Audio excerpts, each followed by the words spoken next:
안녕하십니까. 오늘 저희가 파헤쳐볼 이야기는 우리가 아주 잘 안다고 생각했던 성서 속 인물, 바로 모세에 대한 상당히 급진적인 재해석입니다. 네, 그렇죠. 보통 이스라엘 백성이 40년간 광야를 헤맨 건 그 불순종에 대한 벌, 이렇게 알고 있잖아요. 네, 대부분 그렇게 생각하죠. 그런데 오늘 저희가 주목할 자료, 길동무 강연 기록 일부는요, 이게 전혀 다른 그림을 게시합니다. 그 40년이 벌이 아니라 정말 정의로운 사회, 거룩한 문화를 만들기 위한 아주 치밀하게 계획된 교육과 훈련의 시간이었다는 거예요. 맞습니다. 그리고 그 중심에 바로 모세가 있었던 거고요. 네, 그 모세가 핵심이라는 거죠. 이 자료는 모세를 단순한 종교 지도자나 예언자, 이걸 넘어서요. 사회 시스템 그 자체를 아주 근본적으로 바꾸려고 했던 혁명적인 설계자로 보고 있습니다. 혁명가, 모세라. 흥미로운데요? 네, 그가 내놓은 계약 공동체라는 청사진, 그 본질이 과연 무엇이었나, 이걸 깊이 파고드는 게 오늘 저희 목표입니다. 기존 통념과는 아주 다른 시각이죠. 상당히 도발적인 출발인데요. 좋습니다. 그러면 모세는 대체 왜 이런 혁명적인 생각을 품게 되었을까? 그리고 그가 구체적으로 꿈꿨던 사회는 또 어떤 모습이었을지 한번 그 주장을 따라가 보죠. 네, 우선 모세라는 인물부터 다시 봐야 할 것 같아요. 그는 이집트 왕궁에서 자라면서 당대 최고의 교육을 받았다고 하죠. 네, 엘리트 교육을 받은 거죠. 하지만 동시에 당시 사회 최하층 노동자나 노예 계층이었을 그 하비루들의 끔찍한 현실을 보면서 아주 깊은 고뇌에 빠졌다고 합니다. 보통 권력 승계자의 모습과는 거리가 멀어요. 여기서 핵심은 모세가 문제의 겉모습만 본 게 아니라 그 뿌리, 근원을 봤다는 점입니다. 파라오 한 사람의 폭정이 문제가 아니라 그 폭정을 정당화하고 또 유지시키는 이집트의 신들, 그리고 그 종교 시스템 자체가 진짜 문제라고 진단한 거죠. 아, 시스템적인 문제로 봤군요. 그렇죠. 지배계급의 권력을 신성하게 만들고 또 노예제를 당연하게 여기는 그런 신들로는 희망이 없다고 본 겁니다. 그래서 모든 인간, 특히 가장 약한 자들의 평등과 존엄을 보장하는 새로운 신, 바로 여호와를 통해서 사회를 완전히 재건해야 한다고 생각하게 된 거죠. 바로 그 새로운 길을 찾으려고 40년이라는 어마어마한 시간을 미디안 광야에서 보냈다는 해석이 참 인상 깊어요.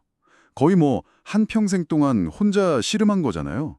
그러다 떨기나무 불꽃 속에서 하나님을 만났다는 건데 네. 이 40년이 그냥 멍하니 기다리거나 방황한 시간이 아니었다 이런 거죠. 네, 이 40년을 하나님께서 모세 스스로 문제의 본질과 또 해법을 깨우치도록 기다려주신 일종의 교육 과정으로 봅니다. 이른바 스스로 깨닫게 하시는 방식이었다. 이렇게 설명해요. 스스로 깨닫기요. 네, 이 기간 동안 모세는 기존의 이집트식 신정체제를 대체할 새로운 사회의 근본 원리, 즉 약자와 함께 살고 정의를 실현하는 것을 목표로 하는 계약법의 기초를 다지게 됩니다. 자료에 따르면 여호와라는 이름 자체가 모든 사람이 골고루 잘 살기를 바라시고 가난하고 소외된 이들의 고통에 함께 아파하시는 하나님, 이러는 의미를 담고 있다고 풀이하고요. 아, 이름 자체에 그런 뜻이. 네, 그런 해석입니다. 자, 그럼 모세가 구상한 사회의 핵심 원리로 한번 들어가 보죠. 자료는 모세의 비전이 집약된 텍스트로 신명기를 딱 지목합니다. 네, 신명기요. 근데 이걸 그냥 율법 모음집 이렇게 보면 안 되고 완전히 새로운 사회, 거룩한 나라를 만들기 위한 교과서로 봐야 한다. 이런 주장이에요. 그 첫 번째 핵심 기둥이 바로 교육이고요. 그렇습니다. 이게 정말 놀라운 통찰인데 모세는 이미 3,500년 전에 모든 백성이 최고 수준의 지적 그리고 윤리적 교육을 받아야만 정의로운 공화국, 자료 표현대로라면 교육공화국이 가능하다는 걸 간파했다는 겁니다. 3,500년 전에 교육공화국이요? 네, 그 유명한 쉐마 구절 있잖아요. 자녀에게 부지런히 가르치고 길을 갈 때나 누워있을 때나 일어날 때나 항상 말씀을 강론하라는 명령. 네, 있죠. 여기서 강론한다는 게 그냥 외우는 수준이 아니라 모든 백성이 글을 읽고 이해하고 더 나아가서 서로 깊이 있게 토론할 수 있는 능력을 갖추는 걸 의미한다고 해석해요. 와, 토론까지요? 네, 고대의 전문 서기관이나 가질 법한 그런 능력을 전 국민의 목표로 삼았다는 거죠. 대단한 발상입니다. 이야, 3,500년 전에 전 국민 문해력, 토론 능력까지 목표로 삼았다니. 이건 뭐 현대 의무교육 개념을 훨씬 뛰어넘는 건데요. 그렇죠. 자료에서도 박정희 대통령 시절 국민교육 헌장 암기 같은 사례를 들면서 국가 공동체를 만드는데 교육이 얼마나 결정적인지를 모세가 일찍이 깨달았다고 강조하더라고요. 네. 근데 여기서 진짜 더 파격적인 주장이 나와요. 광야 시대의 그 성막이나 제사 의식들 있잖아요. 네, 복잡한 제사들. 그게 사실은 교육용 교재에 불과했고 목표했던 가나안 땅에 들어가서는 폐지되어야 할 대상이었다는 겁니다. 바로 그 지점입니다. 신명기를 보면 성막을 어떻게 지어라, 제사를 복잡하게 어떻게 드려라 이런 규정에 대한 언급이 거의 안 나온다는 점을 아주 강력한 근거로 제시합니다. 이 자료 제공자 스스로도 아마 이런 얘기 처음 들어보실 텐데 이게 말이 되냐 싶을 수도 있다 이렇게 언급할 정도로 상당히 논쟁적인 해석입니다. 그럴만하네요. 하지만 이 관점은 아주 분명해요. 모세가 꿈꿨던 건 화려한 종교 의례 중심의 사회가 아니었다는 겁니다. 일상 속에서 계약법에 따른 정의와 공평을 실천하는 공동체, 그걸 원했고 신명기가 바로 그 공동체의 운영 매뉴얼 역할을 했다는 주장인 거죠. 그럼 성막과 제사가 중심이 아니라면 그 신앙 공동체는 도대체 어떻게 운영될 수 있었을까요? 기존의 중앙성전 모델과는 완전히 다른 그림을 제시하는 것 같은데요. 여기서 이제 지방성소라는 개념이 등장합니다. 중앙 집중적인 성전 시스템 대신에요. 레위인들이 전국 각 지역에 우리나라 강원도 정도 크기의 땅에 48개 정도의 거점 도시를 만들어서 흩어져 살도록 했다는 거예요. 48개 거점 도시에 흩어져서요. 네, 그러면서 그 지역 공동체의 신앙과 교육의 중심 역할을 하도록 설계했다는 겁니다. 특정 건물 중심이 아니라 사람들 삶의 터전 곳곳에서 계약법의 정신이 실현되도록 하는 일종의 지방자치제의 원형으로 보는 거죠. 인류 역사상 가장 이른 시기에 지방자치 시스템 구상이다 이런 평가까지 합니다. 중앙 통제가 아니라 지역 중심의 자치적 신앙 공동체라 이것만으로도 참 혁명적인데 여기서 절기를 활용하는 방식이 또 기가 막힙니다. 그냥 과거 사건 기념하는 행사가 아니라 공동체 윤리를 몸으로 배우는 체험학습으로 재설계했다는 거잖아요. 정확합니다. 예를 들어 6월절에는 무교병, 그러니까 누룩 없이 만든 거친 빵을 일주일 내내 먹게 해요. 아, 맛없는 빵이요? 네, 이게 당시 가장 가난한 사람들이 해질녘에야 겨우 맷돌로 밀을 갈아서 한 끼 때우던 음식이었다고 해요. 명절에 일부러 이런 음식을 먹으면서 가난한 이들의 고통을 직접 체험하고 공감하게 만드는 장치인 거죠. 일부러 불편하게 만드는 거네요. 그렇죠. 아이들이 아빠, 엄마 왜 이런 맛없는 빵을 먹어야 해요? 이렇게 불평하면 조상들이 이집트랑 광야에서 겪었던 고난을 이야기해주고 하나님이 우리에게 풍요를 주신 진짜 이유는 주변의 어려운 이웃 문제를 해결하라는 사명을 주신 거다. 이렇게 가르치도록 했다는 겁니다. 그리고 그걸로 끝나는 게 아니죠. 네.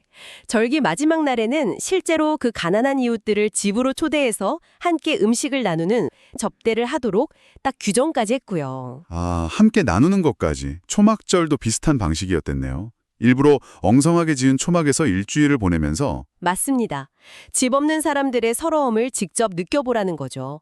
낮에는 덥고 밤에는 추위와 이슬에 시달리면서 내가 지금 안락한 집에 사는 게 당연한 권리가 아니라 집 없는 이들의 문제를 해결해야 할 책임과 연결되어 있다는 걸 깨닫게 하는 훈련이었다는 해석입니다. 가진 자가 못 가진 자의 문제를 책임지라는 거군요. 네. 땅 가진 자는 땅 없는 자의 문제를, 집 가진 자는 집 없는 자의 문제를 해결하는 것이 바로 하나님의 뜻이다. 이걸 몸으로 배우게 한 거죠. 정말 대단한 발상인데요. 핵심은 바로 이겁니다. 종교적인 절기나 의례가 어떤 신비주의나 기복신앙 이런 쪽으로 흐르지 않게 하고 철저하게 공동체 구성원의 윤리적 책임감과 사회적 연대의식을 키우는 실질적인 훈련의 장으로 기능하게 했다는 것입니다. 훈련이다. 네, 머리로만 아는 게 아니라 불편함과 나눔의 경험을 통해서 뼛속 깊이 타인의 고통에 공감하고 또 문제 해결의 책임감을 느끼도록 설계된 장치였다는 해석이죠.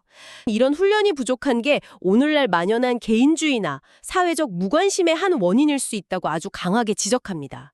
예를 들어 음식 투정 같은 건 여호와 하나님을 믿는 계약 공동체 일원으로서는 상상조차 할 수 없는 태도였다는 거예요. 그렇군요. 자, 그럼 이런 공동체를 현실적으로 유지하려면 자원이 필요했을 텐데요. 11조나 첫 열매 봉헌 같은 경제적 실천에 대한 해석도 상당히 독특합니다. 이게 단순한 종교적 헌금이 아니었다는 거죠. 네, 공동체의 생존과 상호 부조를 위한 시스템이었다는 해석인데요. 특히 첫 열매를 의미하는 만물 봉헌에 대한 해석이 주목할 만합니다. 만물봉원이요? 네, 만물의 문자적으로는 첫 수확물을 의미하는데 여기서 핵심은 그 양이 11조처럼 10분의 1 이렇게 딱 고정된 비율이 아니라는 점입니다. 정해진 양이 아니에요. 네, 그해 농사를 망쳤거나 질병 같은 걸로 어려움에 처한 이웃이 얼마나 되는지, 그러니까 공동체 전체의 필요를 먼저 파악하는 거예요. 그리고 그 필요를 채우기 위해서 각자 자기 가족이 먹고 남는 잉여분을 가져오는 방식이었다는 겁니다. 와, 그러니까 단순히 내 것 얼마를 떼서 바치는 개념이 아니라 공동체 전체의 필요를 먼저 계산하고 그걸 해결하기 위해서 각자가 가진 것을 자발적으로 내놓는 방식. 이건 철저하게 수요 기반의 상호 부조 시스템이었네요. 그렇죠. 내 이웃을 내 몸과 같이 사랑하라는 그 계약법의 핵심 계명이 아주 구체적인 경제제도로 구현된 셈입니다. 놀랍네요. 그리고 나도 언제든 어려움에 처할 수 있다는 걸 전제로 하기 때문에 이게 일방적인 희생이나 손해가 아니라 나와 공동체 모두를 위한 가장 확실한 안전망, 상호보험 같은 시스템이었다는 인식인 거죠. 상호보험이요? 네. 그리고 자료는 이런 나눔과 상호 책임을 실천할 때 하나님께서 필요한 것을 채워주신다는 약속과 아주 강력하게 연결시킵니다. 광야에서 만나를 내려주셨던 경험, 또 오병이어의 기적처럼 말이죠. 먼저 공동체의 필요를 위해서 내 것을 내놓으면 오히려 하나님께서 부족함 없이 채워주신다는 믿음, 이른바 띄워주고 나면 채워지는 방식을 공동체 운영의 실제 원리로 삼았다. 이런 거군요. 맞습니다. 만나를 통해서 하늘 양식을 경험했으니 이제 세상에 나가서 그 하늘 양식을 나누는 자가 되어야 한다. 이게 교육의 목적이었고 가진 것을 나눌 때 상상 이상의 풍요가 임한다는 그 약속, 쌓일 곳이 없도록 부어주시리라를 믿고 실천하는 시스템이었다는 해석입니다. 단순한 믿음을 넘어서는 거네요. 네, 이건 막연한 기대나 믿음의 차원을 넘어서요. 계약 공동체를 유지하고 또 번성시키는 하나님의 구체적인 약속이자 원리로 제시되는 겁니다. 신명기에서 계속 반복해서 강조하듯이 계약법대로 살면 떡반죽 그릇에서부터 가축의 새끼에 이르기까지 복을 받고 그렇지 않으면 온갖 저주가 임할 것이다. 이런 선언처럼요. 상당히 강력한데요? 그렇죠. 단순히 감사해서 드리는 걸 넘어서 하나님을 대신해서 공동체 속에서 정의를 실천하고 서로를 책임지는 것. 그것이 곧 복을 받는 길이라는 책임과 약속이 아주 단단하게 결부된 강력한 시스템인 셈이죠. 자, 오늘 탐구를 한번 정리해 보겠습니다. 오늘 살펴본 자료는 모세를 단순한 종교 지도자가 아니라 교육 시스템, 지방자치, 체험적 윤리훈련, 그리고 상호 책임에 기반한 경제 시스템까지 전부 아우르는 거룩한 문화를 설계한 혁명가. 네, 혁명가 모세죠. 그리고 이 모든 청사진은 계약법, 특히 신명기라는 텍스트에 담겨 있다는 주장이었고요. 그리고 이 자료는 여기서 멈추지 않아요. 안타깝게도 이스라엘 역사가 모세의 이 위대한 비전을 제대로 구현하지 못했다. 그리고 다시 왕정체제와 중앙성전 중심의 의례주의로 퇴행하고 말았다고 아주 날카롭게 지적합니다. 결국 실패했다는 거군요. 네, 예언자들이 끊임없이 신명기의 계약정신, 즉 사회정의 실현으로 돌아가라고 외쳤지만 결국 실패했다는 진단인 거죠. 더 나아가서 오늘날의 종교 역시 만약 이러한 계약의 본질, 그러니까 이웃과 사회에 대한 구체적인 책임과 정의 실현을 망각한 채 그냥 개인적인 구원이나 형식적인 의례에만 치중한다면 그것은 계약 위반이다. 심지어는 악마의 소리나 마귀의 앞잡이 노릇하는 것과 다름없다고까지 아주 강도 높게 비판하고 있습니다. 상당히 강한 비판인데요. 이 수천 년 전의 청사진이 오늘날 우리 사회와 또 공동체에 던지는 질문은 정말 묵직합니다. 어쩌면 진정한 거룩함이라는 게 거대한 건물이나 화려한 의식이 아니라 서로의 삶을 구체적으로 책임지고 함께 정의를 세워가는 이러한 공동체적 실천, 바로 그 자체에 있는 것은 아닐까요? 각자의 자리에서 한번 깊이 고민해 볼 지점인 것 같습니다. 네, 그렇습니다. 다음 시간에는 이스라엘 백성이 가나안 땅에 들어간 후에 이 모세의 비전이 실제로 어떻게 전개되고 또 변용되었는지 그 과정을 더 깊이 탐구해 보도록 하겠습니다.